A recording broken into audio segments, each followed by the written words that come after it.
Welcome to 100% LCFC TV. I'm here tonight with Dave Sullivan. Hello, Dave. Welcome again. Good evening, Phil. Good to be back. It's great to see you. Dave, we're going to chat a little bit about the Leicester away game at West Brom. Yeah, absolutely. It was an excellent game, wasn't it? And a great result. What a result. What a result. Wasn't it nice to try and get a late winner after all the bad luck we've been suffering? We talked about luck all season, I think.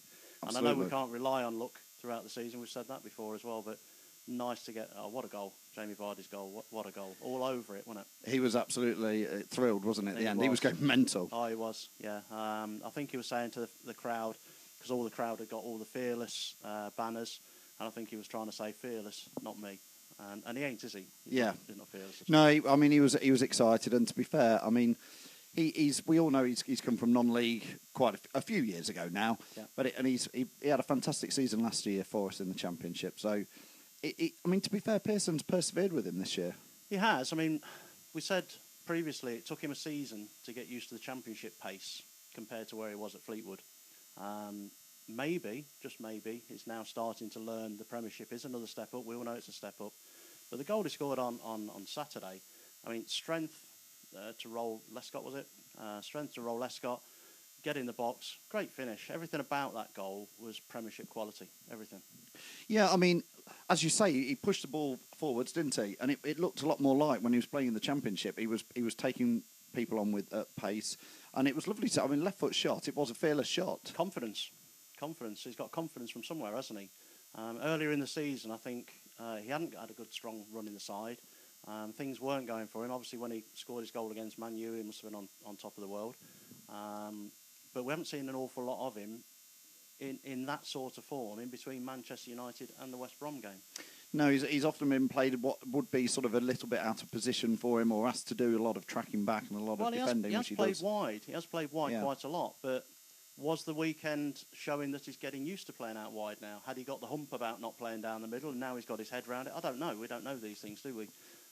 But certainly his performance on Saturday, throughout the whole game, not just his goal, to be fair, his performance throughout the whole game, and his pace is just frightening at any level. It is. I think we must use it more. I mean, we've seen it all last year. It's been surprising. It's been frustrating watching some of the games, thinking, just play the faster ball over the top or through the channels and let him, run through and beat the defenders. So, but aside from Jamie Vardy, what a great performance all round. Cambiasso just goes from strength to strength, doesn't he? He just seems to get better and better and better.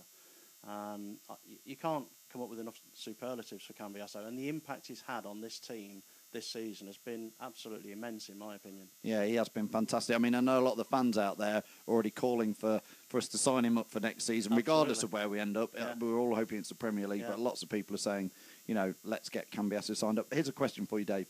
Is Cambiasso the best ever player to wear a Leicester shirt, as in quality-wise? I don't know, really. I mean, there's been a lot of good players over the years. You can go back into the 70s, 80s, Frank Worthington and people like Gary Lineker, of course. Yeah, Keith Weller, obviously. It's very difficult to compare players of different eras as well. But the one thing I would say is, when we were trying to sign him or about to sign him, it was on, it was off and everything else. And there was a lot of people saying, is his heart really in it? Is he just coming from the money? Well, I think we've seen the answer to that in the last few months, because his heart is definitely in Leicester, and he's worked his socks off out there for us, week in, week out. He hasn't gone hiding when it's got tough. He's just rolled his sleeves up and done better. He certainly shows lots of signs of the mega quality, the player that he is. I mean, he's not got those 50-plus caps for Argentina, Champions League winner. He seems to find time. That is the class of the player, when you can find time around the edge of your own box and then pass it out to somebody. But he does the basics really, really well. He does some very clever stuff as well, but the basics he does so well and so quick that it buys other players time as well. A very, very simple layoff, sideways, backwards, whichever direction. Just little nods here, little nods there. He's just constantly aware of what's going on around him.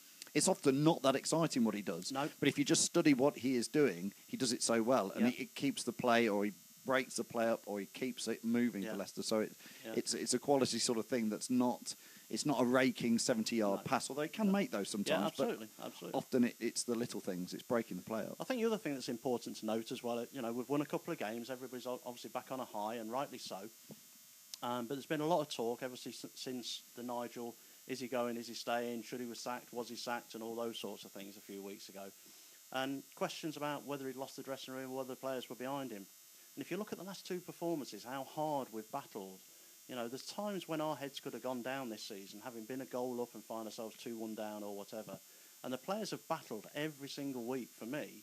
The odd occasion that we haven't played very well, but you can say it about any team in any season. You've had games that have been a bit dull, games that players don't seem to be given 100%. But yes, we're getting to the business end of the season now, but you can't fault the effort the players are putting in. And if they didn't respect Nigel by and large, would they be doing that?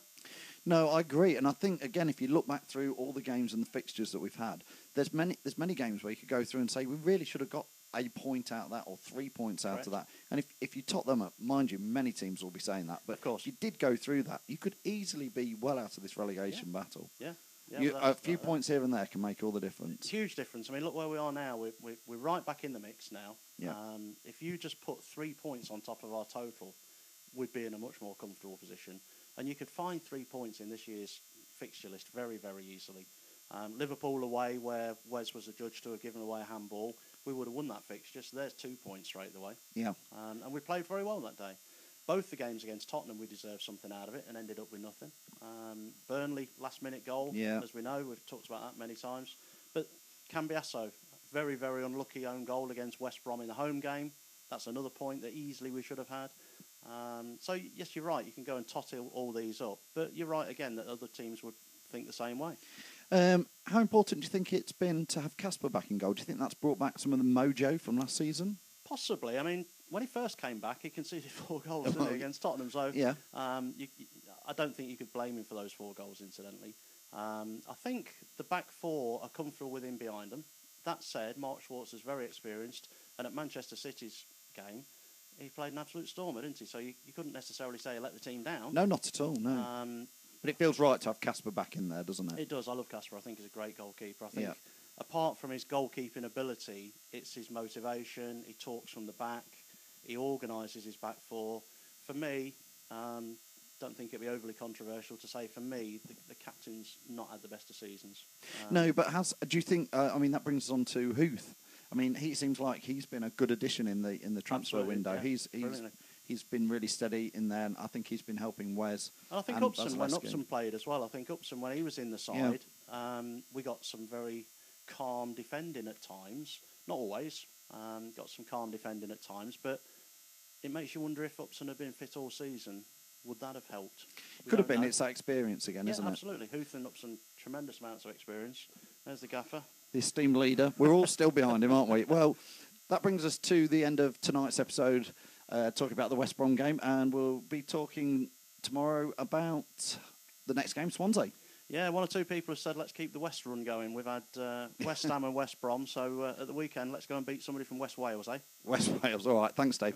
So from 100% LCFC TV, we'll see you soon.